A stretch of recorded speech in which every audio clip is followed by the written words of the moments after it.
अजीज़ो खुदा के लोगों, ये खुदा का वक्त है और इतना बड़ा नाम जिसके लिए मुझे मखसूस किया गया है। सबसे पहले मैं खुदा के खादम का और इस कलीसिया का शुक्रगुजार हूँ जिन्होंने मुझे ये मौका बख्शा कि मैं माँ जैसे मुकद्दस और बड़े नाम पर और ख़ासकर एक फलदार ज़िंदगी पर आपसे इस यादगार इबादत के वसीले से हम कलाम हो सकूं। मसीह यीशु में आप सबकी सलामती हो और खुदावंद आप सबको बरकत दे। मुझे बुलाने के लिए आप सबका बहुत बहुत शुक्रिया। यादगार इबादत, जब इंसान इस दुनिया से चला जाता है तो उसकी याद बाकी नहीं रहती। उसका हिस्सा और बकरा जो है वो दुनिया से चला जाता है, लेकिन फिर ये जो यादगारी की इबादत है इसे हम क्यों मनाते हैं? एक सवाल। दूसरी बात, वो जिंदगी हमारे लिए क्या नमूना या क्या असर रखती है? तीसरी बात, हम अपने आप को खुदावंद के हजूर में किस तरह से कामल रख सकते हैं?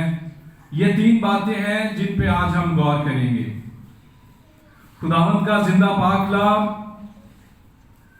तवारीख की दूसरी किताब और उसका 16 बाब और उसकी 9 आयत, एक आयत। आइए हम इसको देखते हैं। जिन भाई बहनों के पास बाइबल है वो देख लें।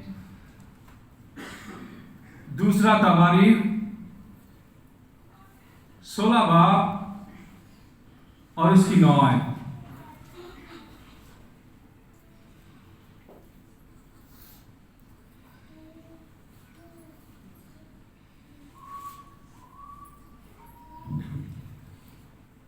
दूसरा तवारीख 16 बाब 9 आयत। यहां पर यह फरमाया गया है, क्योंकि खुदावंद की आंखें सारी जमीन पर फिरती है ताकि वो उनकी इमदाद में जिनका दिल उसकी तरफ कामल है अपने ताई कवि दिखाए। खुदा के पाक कलाम के पढ़े और सुने जाने पर उसकी बरकत हो। ये बात वाकई वाजिब और दुरुस्त है कि हम हर वक्त में उसका शुक्र अदा करते रहें और उसके नाम की तमजीद और सताइश करते रहें। यादगार इबादत, जब एक शख्स चला जाता है तो फिर उसकी याद तो खत्म हो गई। अब हम उसको किस तरह से अपनी जिंदगी पर या अपने आप पर इसको कैसे जो है वो खुद को उसमें कैसे ढाल सकते हैं? सबसे पहली बात तो यह है कि यादगारी है क्या। वैसे मेरी बात सब तक जाती होगी, आ रही है सबको बात? कैसे हम अपनी जिंदगी जो है इस नाम जो है ना, माँ का नाम, इस पे बोलना मेरे जैसे गुंजेन आदमी के लिए बड़ा मुश्किल है। और सबसे बड़ी बात यह कि एक ब्लेस और एक बाबरकत और एक ऐसे इंसान पर बोलना जिसने कामल दिल के साथ खुदावंद के साथ जिंदगी गुजारी है, जिसके आप सब भी गवाह हैं। 70 बरस तक या 80 बरस तक इंसान की उम्र काम छोड़ दे। मुझे बात भूल जाएगी या से हेलो 70 बरस तक या 80 बरस तक इंसान की जो उम्र की म्याद है, और जो इससे आगे जाता है वो बाबरकत है। उसे खुदावंद की तरफ से जो है एक खास बरकत मिली है। ये आजकल हम एडवेंट सीजन में है, हमारा जो आजकल का जो दौर चल रहा है वो क्रिसमस की जो तैयारियां हैं, जो खुदावंद की जो मोहब्बत और आमद का पहला इतवार है, हम उसको क्रॉस कर चुके हैं। हम दूसरे इतवार की तरफ जा रहे हैं और जो पहला इतवार है, ये जैसे ये पर्पल ग्लोब आपको नजर आ रहा है, इस वक्त में हम पर्पल जो है कैंडल्स ऑन करते हैं और पर्पल कलर जो है वो तौबा का, माफी का और उम्मीद का निशान है। आपने देखा होगा कि जब आप ये क्रिसमस ट्री है, इस पे एक रीत भी लगाते हैं। इसमें कैंडल्स भी नहीं है और रीत भी नहीं है, या शायद दूसरी साइड पे हो तो मुझे नजर ना आ रही हो, रीत लगाते हैं। कैंडल बात थोड़ी लंबी हो गई है, लेकिन मैं आपको बताना चाहता हूं कि ब्लेसिंग क्या है। सरसब्ज क्रिसमस ट्री क्या है? सरसब्ज इसका मतलब यह है कि कहीं से भी फूल निकल सकता है, कहीं से भी जिंदगी का आगाज हो सकता है। और इसके ऊपर जो रीत है, जो हम गोल जो है वो एक रीत लगाते हैं, ये एक निशानी है। जब हम बचपन में होते थे तो हमने देखा होगा मेलों पे या अक्सर क्रिसमस मेले पे या जैसे भी वो लाइटों वाले आते थे तो वो एक लाइट को ऐसे गोल से घुमाते थे और वो उसमें लाइट होती थी और बच्चे बड़े खुश होते थे। ये जो रीत है ना, ये इस बात का निशान है कि मसीह यीशु कल, आज और अब तक। अब मैं जो अपनी बुजुर्गा वालदा के ऊपर जो मैं बात करना चाह रहा हूं, उसको मैं देख रहा था सुबह जब मेरी बात हो रही थी, तो मैंने देखा कि जब एक परिंदे के पर कट जाते हैं या वो बीमार हो जाता है या वो उड़ नहीं सकता है, तो वो मोहब्बत या वो शफकत या वो रहम जो मसीह यीशु ये फरमाते हैं कि मैं कल, आज और अब तक यकसा हूं, उसमें हम इस मोहब्बत को कैसे देखते हैं। जिंदगी के 80 साल गुजरे और जब 75 साल के बाद एज में बातें भूलना शुरू हुई, तो एक बात जो हमारी बुजुर्गा को याद रही, वो उसका बड़ा बेटा अकबर था। उस जहां कहीं भी होती थी, अकबर इधर आ जाओ, और आवाज में एक खास जो थी ना वो कुव्वत और ताकत थी, कभी आवाज लड़खड़ाई नहीं उनकी। मुझे ये भी कहा गया था कि मैंने साथ साथ जो है बुजुर्गा की जो लाइफ हिस्ट्री है उनको भी बताना है और मैंने खुदा के पाक कलाम को भी आपसे शेयर करना है। सो इसलिए मैं साथ में उनकी लाइफ को और साथ में खुदा के पाक कलाम को और अपने आप को और हम सब को जो अपनी अपनी जिंदगी से वाकिफ है, हमने देखना चाहते हैं और हम इस बात को परखेंगे कि हमारे लिए ये बात क्या अहमियत रखती है। तो वो अपने बेटे को कभी नहीं भूली। मुझे वो रीत की जो बात थी ना कि मसीह यीशु कल, आज और अब तक यकसा है, वो बात मेरे कानों में कल रात से गूंज रही थी कि यार कैसे माँ की मोहब्बत या ममता या माँ जो जमीन पर इंसान का खुदा है वो माँ है। जमीन पर इंसान का जो खुदा है वो माँ है, क्योंकि इंसान को तकलीफ करने वाली माँ है और यही वो माँ है। अगर आप शुरू से लेकर एंड तक जाते हैं तो माशाल्लाह यहाँ पर आप बहुत बड़े स्कॉलर्स बैठे हुए हैं, पढ़े लिखे लोग बैठे हुए हैं, तो इस बात को समझते हैं कि इब्राहिम से शुरू करके आज के दिन तक हम देखते हैं कि ब्लेसिंग सिर्फ औरत को ही मिली है। इब्राहिम में भी सारा को मिली, फिर उसके बाद मुकद्दसा मरियम को मिली, फिर उसके बाद अगर हम इब्राहिम से शुरू करते हैं तो इब्राहिम के बाद जो इज़ाक था, इज़ाक के बाद याकूब था। तो रिबका उसने कहा कि तू अपने बाप से बरकत ले ले, तो उसने कहा मेरा बाप तो मुझ पे लानत कर, उसने कहा तेरी लानत मेरे ऊपर। और वो लानत ये थी कि उसने बाद में सारी जिंदगी याकूब को देखा नहीं। राखल ने सारी जिंदगी याकूब को देखा नहीं, लेकिन अपने भाई के पास भेज दिया और फिर उससे वहां पर उसकी ब्लेसिंग का जो था वो आगाज हुआ। तो ये इसके बाद जब हम मुकद्दसा मरियम को देखते हैं या उसके बाद हम नए अहदनामे में दूसरी बहनों को देखते हैं, तो ब्लेसिंग जो थी वो बहनों पर या औरत पर उतरी। यहां पर ये ब्लेसिंग जो थी जिसमें शुरू दिन से लेकर 1935 में उनकी बर्थ हुई मॉडर्नपुर में।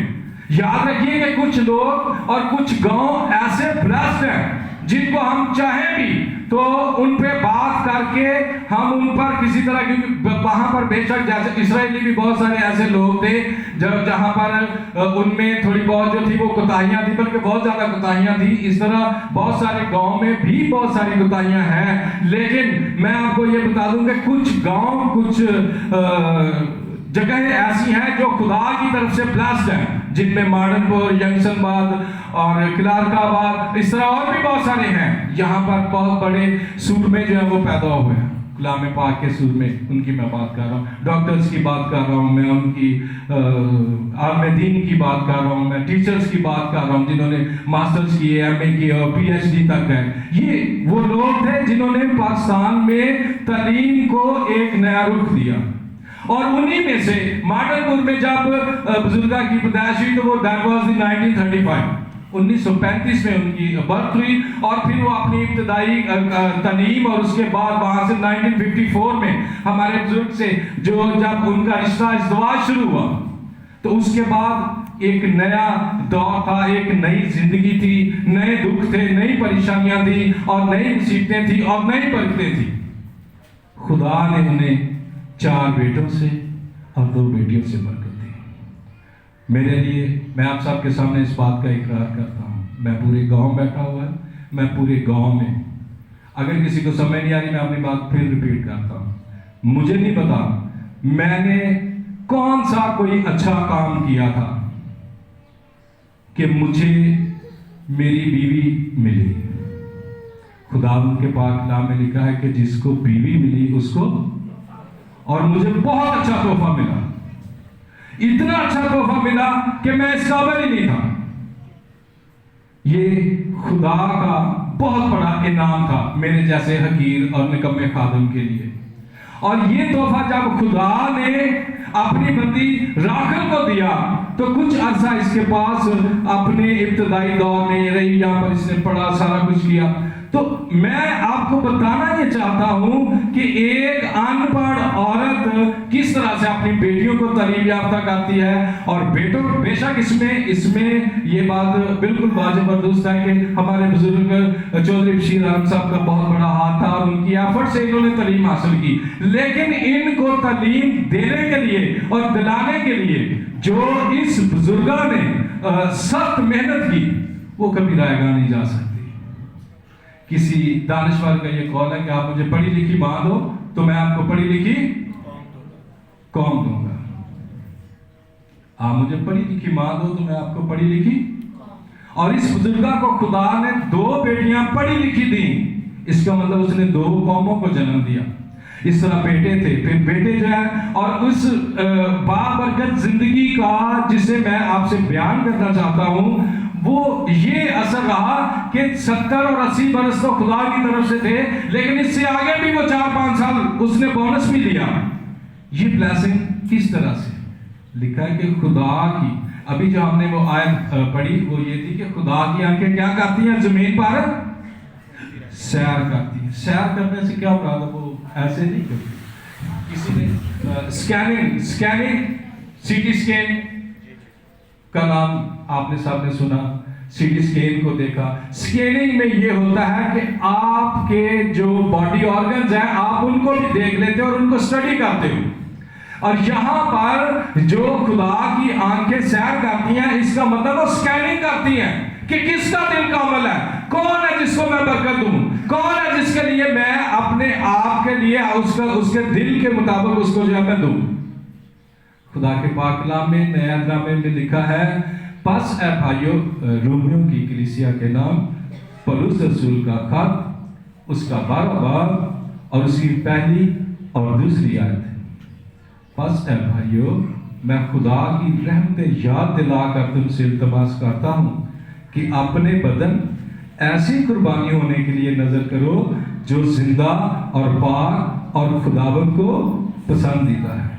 और इस जहान के हमशक्ल ना बनो, बल्कि अक्ल नहीं हो जाने से अपनी सूरत और खुदा की कामल मर्जी तजर्बे से मालूम करते रहो। किससे मालूम करते रहो? और ये वो तजर्बा था।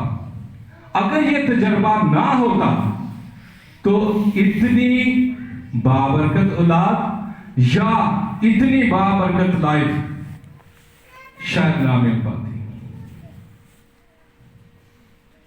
अजीज़ो खुदा के लोगों, मैं आपको बताना चाहता हूं, यादगार इबादत अब उनका हिस्सा खत्म हो चुका है।